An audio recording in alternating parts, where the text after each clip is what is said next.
John 9th release ஆக வேண்டிய நம்ம தளபதியுடைய ஜனநாயகன் படம் ரிலீஸ் ஆகல. ஸோ, இப்ப இந்த பொங்கல் வீக்கெண்ட்லயாவது கண்டிப்பா இந்த படம் ரிலீஸ் ஆகுமான்னு சொல்லி ஃபேன்ஸ் எல்லாருமே பயங்கர எக்ஸைட்மென்ட்டோட வெயிட் பண்ணிட்டுருக்காங்க.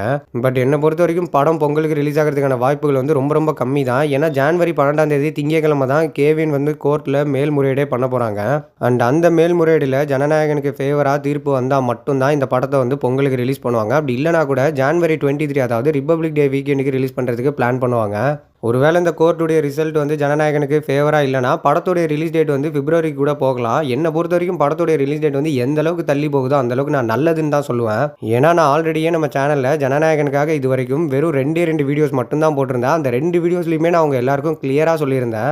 நிறைய பேர் ஜனநாயகனுடைய கலெக்ஷன் மேலே பெருசாக எங்களுக்கு எக்ஸ்பெக்டேஷன் இல்லை, படம் மேலேயே பெருசாக எக்ஸ்பெக்டேஷன் இல்லைன்ற மாதிரிலாம் சொல்லிட்டு இருந்தாங்க. ஆனால் நான் அந்த 2 வீடியோஸ்லையுமே ரொம்ப கிளியராக சொல்லியிருந்தேன். படத்துடைய ஸ்டார்டிங்கில் படத்துக்கு வந்து பெருசாக எக்ஸ்பெக்டேஷன் இல்லை. ஆனால் அந்த படத்துடைய ரிலீஸ் டேட் நெருங்க விஜய் சாருடைய படங்களுக்கு வழக்கமாக ஒரு ஹைப் வந்து ஜனநாயகனுக்குமே வந்துருச்சு. அண்ட் அதே மாதிரி ஜனநாயகனுடைய கலெக்ஷன் மேலேயுமே ஆடியன்ஸ்க்கு வந்து பெருசாக எந்த ஒரு எக்ஸ்பெக்டேஷனும் கிடையாது இப்போ வரைக்கும். ஆனால் நீங்கள் நல்லா யோசிச்சு பார்த்தீங்கன்னா உங்களுக்கு ரொம்ப ஈஸியாகவே புரியும். நம்ம விஜய் சார் வந்து எப்பெல்லாம் அவருடைய படங்களில் இந்த பொலிட்டிக்கல் இஷ்யூவை பற்றி பேசுகிறாரோ அப்பெல்லாம் அந்த மாதிரியான படங்கள் வந்து அவருடைய முந்தைய படங்கள் பண்ண கலெக்ஷனை விட அதிகமான கலெக்ஷன் தான் பண்ணியிருக்கு. அண்ட் இப்போ இந்த ஜனநாயகன் படத்துலையுமே இவங்க ஒரு ஸ்டேட்டுடைய பிரச்சனையை பற்றி மட்டும் பேசாமல் ஒரு நேஷனல் இஷ்யூ எடுத்து பேசினாங்கன்னா கண்டிப்பாக பெரிய பெரிய பொலிட்டிக்கல் பார்ட்டிஸ் கிட்ட இருந்து ஒரு பெரிய நெருக்கடி இந்த படத்துக்கு வரும். ஸோ அந்த நெருக்கடிலாம் எப்படி இருக்குன்னு நமக்கே ஆல்ரெடி நல்லாவே தெரியும். இந்த படத்துலேருந்து இந்த காட்சியை தூக்குங்க அந்த காட்சியை தூக்குங்கன்னு சொல்லிட்டு இந்த பொலிட்டிக்கல் பார்ட்டியில் அந்த படம் மேலே கேஸை போட்டு விட்டு இந்த படத்தை வந்து வைடராக அவங்களே ரீச் பண்ணி கொடுத்துருவாங்க. அண்ட் இந்த நியூஸை பார்க்குற நம்ம ஆடியன்ஸோட மைண்ட் செட்டுமே ரொம்ப ஈஸியாக சேஞ்ச் ஆகிடும். ஸோ அந்த காட்சியெல்லாம் இந்த படத்துலேருந்து தூக்குறதுக்குள்ளே நம்ம இந்த படத்தை தேட்டரில் போய் பார்த்தோன்னு சொல்லிட்டு அவங்களுமே ஒரு நல்ல மைண்ட் செட்டுக்கு வந்துருவாங்க. அண்ட் இந்த மாதிரியான ஒரு விஷயத்துக்கு இந்த மெர்சல் சர்க்கார் படத்தையே ஒரு சிறந்த உதாரணமாக சொல்லலாம். ஸோ இந்த மாதிரியான பொலிட்டிக்கல் ப்ரெஷர்லாம் இந்த படத்துடைய ரிலீஸ்க்கு அப்புறம் தான் இந்த படத்துக்கு வரும்னு நான் எக்ஸ்பெக்ட் பண்ணேன். ஆனால் அன்எக்ஸ்பெக்டடாக இந்த படத்தை ரிலீஸே பண்ண விடாமல் இவ்வளோ பெரிய பிரச்சனை பண்ணிட்டு இருக்காங்க இப்போ. அண்ட் இதுலேருந்து நம்ம புரிஞ்சிக்க வேண்டிய ஒரு விஷயம் என்னன்னா பொலிட்டிக்கல் பிரச்சனையை பற்றி பேசுறது முக்கியம் இல்லை, அதை யார் பேசுகிறாங்கிறது தான் முக்கியம். ஸோ விஜய் சாரை பொறுத்த வரைக்கும் அவர் ஒரு பொலிட்டிக்கல் பார்ட்டியோட லீடராக மாறுறதுக்கு முன்னாடி அவருடைய சினிமாவில் பொலிட்டிக்கல் இஷ்யூவை பற்றி பேசும்போதே அந்த படங்களுக்கு வந்து அவ்வளோ பிரச்சனைகள் வரும். அண்ட் அவர் பேசின அந்த பொலிட்டிக்கல் இஷ்யூக்கு ஆடியன்ஸ் கிட்டயுமே ஒரு நல்ல ரெஸ்பான்ஸ் வந்து கிடைக்கும். ஒரு நடிகராக இருந்தப்பவே அப்படின்னா இப்போ ஒரு மிகப்பெரிய பொலிட்டிக்கல் பார்ட்டியோட லீடராக இருந்து தன்னுடைய அப்கமிங் மூவியில் ஒரு பொலிட்டிக்கல் இஷ்யூ பற்றி பேசும்போது அதுக்கான இம்பாக்ட் வந்து ரொம்ப அதிகமாக இருக்கும். அண்ட் விஜய் சாருடைய ஃபேன்ஸ் கிட்டலாம் நான் வைக்கிற ஒரு பெரிய ரெக்வஸ்ட் என்னன்னா இந்த படத்துடைய ரிலீஸ் டேட் தள்ளி போயிடுச்சுன்றதுனால அதை நினச்சி ஃபீல் பண்ண வேண்டிய அவசியமே கிடையாது. ஏன்னா இந்த ரிலீஸ் டேட் எந்த அளவுக்கு தள்ளி போகுதோ அது அந்த அளவுக்கு விஜய் சாருடைய பொலிட்டிக்கல் ஜேர்னிக்கு வந்து ரொம்ப நல்லது.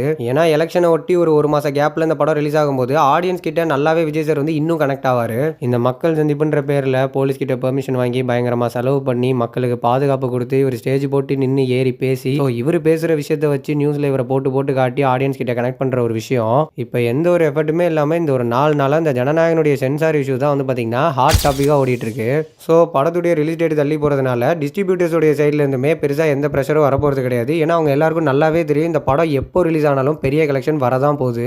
ஏன்னா ஆடியன்ஸ்க்கு ஜனநாயகன் மேல ஒரு பெரிய எக்ஸ்பெக்டேஷன்ஸ் இருக்கு. அதாவது தமிழ்ல மட்டும் நான் சொல்லல, ஆல் ஓவர் இந்தியா ஃபுல்லாவே சொல்றேன். ஸோ அதுக்கு நான் ஒரு எக்ஸாம்பிளே சொல்றேன். இந்த ஜான் 9 இந்த படம் ரிலீஸ் ஆகலான்னு இருந்தது. அதே நேரத்தில் இந்த பொங்கல் வீக்கெண்ட்ல மொத்தமா ஜனநாயகனை சுத்தி ஒரு 4 படம் ரிலீஸ் ஆக போகுது. ஒரு படம் அதுல வந்து ஜனநாயகனோட சேம் டேலே ரிலீஸ் ஆகுது. ஸோ இந்த பொங்கல் கிளாஷ்ல சுத்தி 4 படம் இருக்கும் போதும் கூட ஜனநாயகனுடைய ப்ரீ புக்கிங்ஸ் தான் வந்து மற்ற படங்களை கம்பேர் பண்றப்போ ரொம்ப அதிகமா இருந்தது. ஏன்னா ஜனநாயகனுடைய புக்கிங்ஸ் வந்து வேர்ல்டு வைடா ஒரு 45% தேட்டர்ஸ்ல தான் ஓப்பனே பண்ணியிருந்தாங்க. அப்படி இருக்கும்போதே ப்ரீ புக்கிங்ஸ் வந்து 50 கோடிக்கு மேலே நடந்திருந்தது.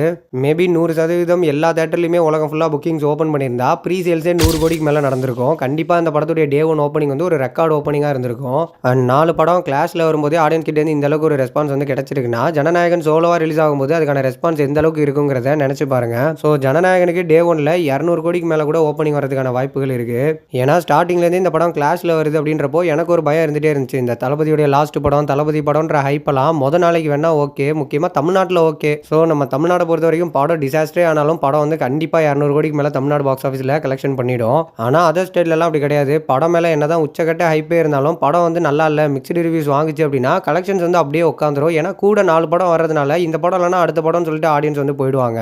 அதுலேயும் முக்கியமாக ஆந்திரா சைட்லாம் வந்து அவங்க ஆக்டர்ஸுடைய படமே ஒரு 3 படம் வந்து சங்கராந்தி வீக்கெண்டுக்கு வருது. அதில் விஜய் சாருடைய படம் வருதுங்கிறப்போ அவங்க ஆக்டருடைய படங்களுக்கு கொடுக்குற அதே ரெஸ்பான்ஸாக அவங்க வந்து விஜய் சாருடைய படத்துக்குமே தராங்க. இதில் வேடிக்கை என்னன்னா அவங்களுடைய கேசரி படத்தை தான் இதில் வந்து எடுத்து வச்சிருக்காங்க. அப்படி இருக்கும்போதும் கூட ஒரு சில பேர் இந்த படத்தை ட்ரோல் பண்ணாலும் நிறைய பேர் இந்த படத்துக்கு வந்து ஒரு சூப்பரான வெல்கம் தான் ஆந்திரா சைடுமே கொடுக்குறாங்க. ஸோ இந்த எக்ஸ்பெக்டேஷன்ஸ்னால நாள் வேணா கலெக்ஷன்ஸ் வந்து பெரிய லெவலில் வரும். அதே மாதிரியான கலெக்ஷன்ஸ் வந்து அடுத்தடுத்த நாள்லையும் வரணும் அப்படின்னா படம் வந்து நல்லா இருக்கணும்.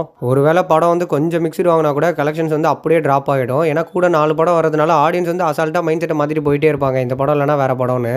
அதனால என்ன பொறுத்த வரைக்கும் ஜனநாயகனுடைய ரிலீஸ் ரிலீஸ் டேட் தள்ளி போய் சோலோவாக ரிலீஸ் ஆனாலே படத்துக்கு பெரிய ப்ளஸ் தான். ஸோ ஒருவேளை படம் வந்து பிப்ரவரியில் ரிலீஸ் ஆகுது, படத்துக்கு ஹாலிடே வீக்கெண்ட் கிடையாது, ஸோ படம் வந்து மிக்சடு ரிவ்யூ தான் வாங்குது, அப்போ எப்படி ப்ராஃபிட் ஜோனுக்குள்ள போகணும்னா ரொம்ப ஈஸியாகவே போய்டும். ஹாலிடே வீக்கெண்ட்லாம் விஜய் சார் மாதிரியான ஒரு பெரிய ஆக்டருடைய படத்துக்கு தேவையே கிடையாது.